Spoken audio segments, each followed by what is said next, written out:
Hello beautiful souls, welcome to my channel. Today I wanted to show you the progress that I've made on the cabin before I get much further, because I want to show you some of my thought processes and how I'm doing this, because there were some things I had to figure out to make it work out correctly. Also, I wanted to show you the inside of the cabin from the top with the walls in there, just in case there is a problem seeing it.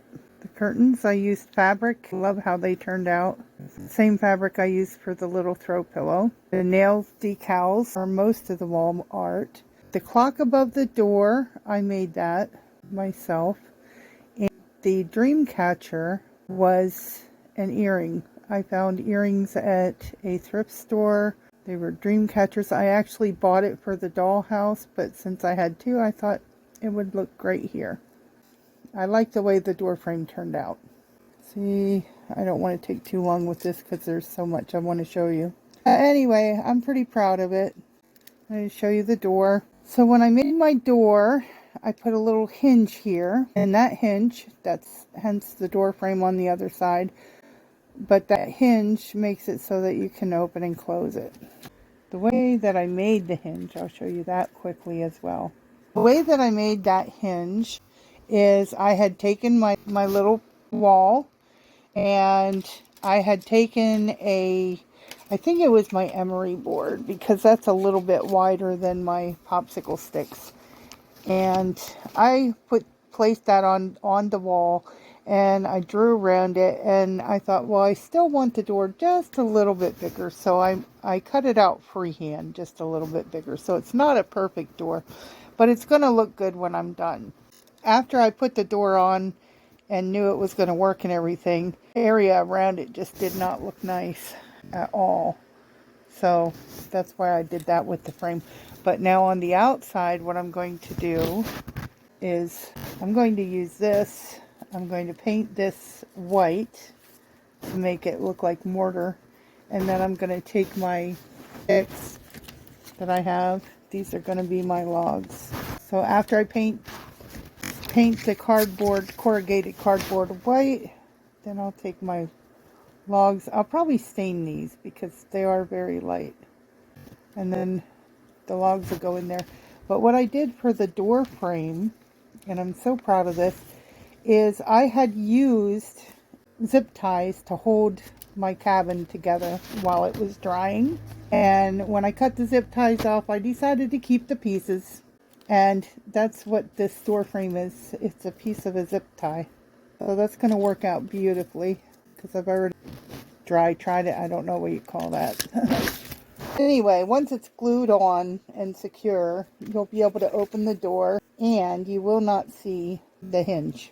The way that I made the hinge, I had cut the door out of this piece of wood, and then I took a piece of contact paper that I got from Dollar Tree, and I cut out a square piece big enough to accommodate the door, and a toothpick on the side, the door on both sides, and a toothpick on the side. And I tried to do it so that both doors would, since this is different wood grains, I did it so one door has one wood grain one side of the door, and the other side of the door has this wood grain. You can use any kind of contact paper though. I drew my door, cut it out with a little piece in the middle, like an H. It looked like a big fat H. And then the toothpick went in the middle, close it on the door, trim it out, and that's how I made the door. And that's how I'm going to cover it up. I did want to show you in the back, that back wall, what I did for that wallpaper. I found a cute little, I hope this is okay to do, I don't know. I found a cute little advertisement, and that's what I used. I wanted texture on my wall, so I used the green in the background from that. And I do like the way that turned out as well. So I'm excited to get moving on. Right now I'm working on the windows and the shutters. I think I'm going to make the frames all black, especially since I did the door frame. I like that door frame. We're making progress. I like to cut little things like this out and save them for projects like this out of magazines because it helps decorate. I decided I'm not going to make the wind chime with this cabin, which is much bigger than the one sitting there. When it's done, it's going to be bigger. So this one is going to stay. This is the one I'm going to do the wind chime with. So I'm gathering little twigs so that I can make some trees in the yard. And I have a little lid to a coffee creamer that keeps it sealed. That is going to be a nice little bird bath for the yard. I did find little tires, little black washer to make a perfect little tire for a tire swing. So I'm gathering things for that. I'm not finished with her. Thank you for watching, and I hope to see you again soon. Can't wait to see this finished.